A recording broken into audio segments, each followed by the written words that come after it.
Hi guys, Freddy here once again with some RPG hints, with the continuation of our series on designing and running a Star Wars campaign. Back without too much a delay, which surprises the hell out of me. Anyway, I've once again had one of the stupid realizations about my age. I realised only yesterday that I'm now older than Patrick Stewart was when he began playing Captain Picard in Star Trek Next Generation. So that baldy-headed old man, I'm now older than. Anyway, last time we covered creating your campaign, world building, and adding a few non-player characters, although we missed one absolutely vital one which we'll return to at some point. So this time I just want to cover the part you've got to work with your players in making, the party makeup. Because while many of the roles in RPGs are shared between different games, Star Wars obviously has its own spin on them, because most characters are going to be capable of fighting. So while a player can be a straight fighter type, such as a gunfighter or a duelist, they're usually going to fill out one of the other roles within the party as well. And it's these I want to go over, as ensuring the right party makeup is going to make writing and running your own adventures much, much easier. Because nothing stops the game faster than them running into an obstacle that they're just not equipped to deal with, such as a locked door or an unexpected journey to Alderaan. So first up, we've got the face. This is going to be the social monster of the party, with a high charisma and social skills. This will be the guy that gets them the best deal on weapons, but more importantly, he'll be the one who talks them through an Imperial checkpoint. He'll succeed where Han Solo failed, when he said, "Everything's fine here now, how are you?" Without one of these in the party, they're going to have far more problems getting around obstacles without just resorting to violence. Obviously, Princess Leia, Queen Amidala, royalty, nobles are the common template for this. Someone born into politics and negotiations. But you've also got Hondo Anaka and Lando Calrissian as examples of fast-talking negotiators who live at the other end of the social structure. Next up, we've got the pilot. While you might be able to get away with your players having an NPC pilot shuttling them around, the pilot fills more than just that role. Because when they charge out of a cantina with thugs chasing them, they'll want someone who can drive the speeder as they race away.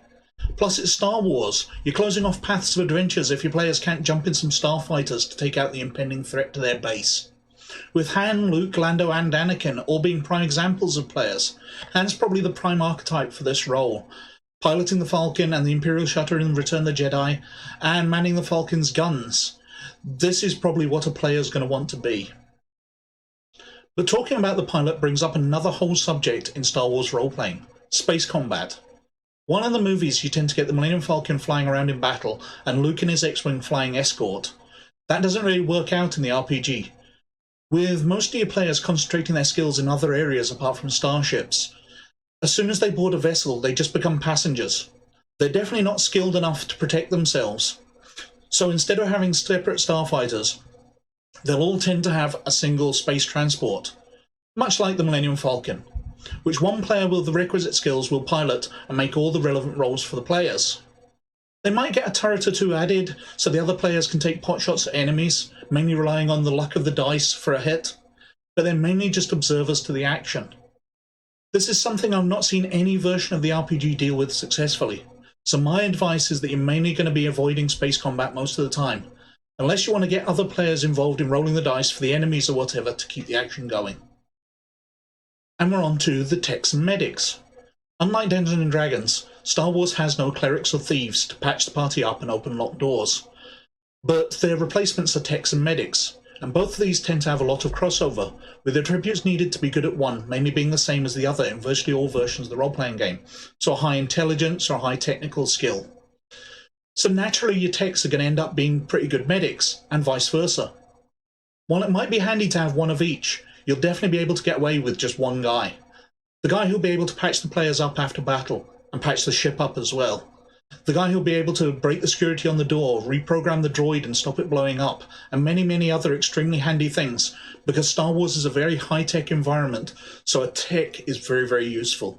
The most obvious example of this in Star Wars is R2-D2, hacking the computers on Bespin and fixing up the Falcon. While the players can buy and have an astromech following them around doing this, they're going to be missing a lot of play opportunities by outsourcing these skill tasks to an NPC droid. Although common to most RPGs, the tank has a special place within Star Wars, as typified by Chewbacca, the damage sponge, and physically strong hand-to-hand specialist. There's a number of species which allow players to become tanks. But like Chewbacca, these will usually fill multiple roles within the party. So Chewbacca is also the secondary pilot and tech, as well as a formidable fighter.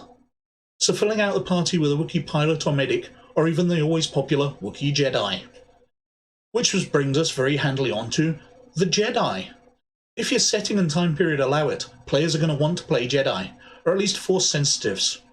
Jedi have the capability to overpower a game though, with Jedi versus Sith fights sidelining all the other characters. But they're a key part of the setting, just something you've got to be very, very careful about having. And they can also fill other roles within the party, especially if they have Jedi powers in healing others, or astrogation and piloting. And finally, although I kind of skipped over this in the NPCs as well, I've mentioned it a couple of times already, aliens. All the player character roles above can be human, or one of a dazzling variety of aliens, some of whom are particularly suited to certain roles within the party. Wookiees and other strong species are excellent tanks, but there are other species who get advantage on piloting, on fixing things, and numerous other abilities that plain old humans don't get.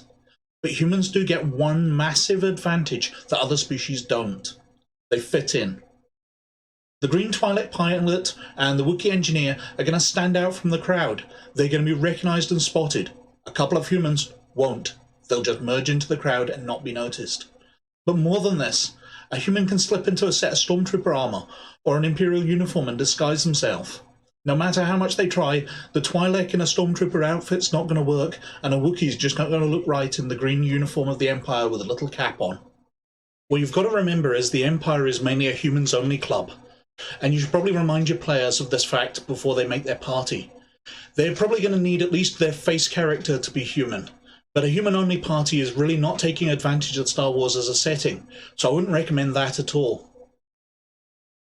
Anyway, that's all for this part. I've kept it a bit shorter than the previous ones as I didn't want to keep creating really long videos. I hope that once again I've given you some ideas for your campaign and that you'll like and subscribe to the channel. But anyway, please look after yourselves and I'll catch you later. Bye.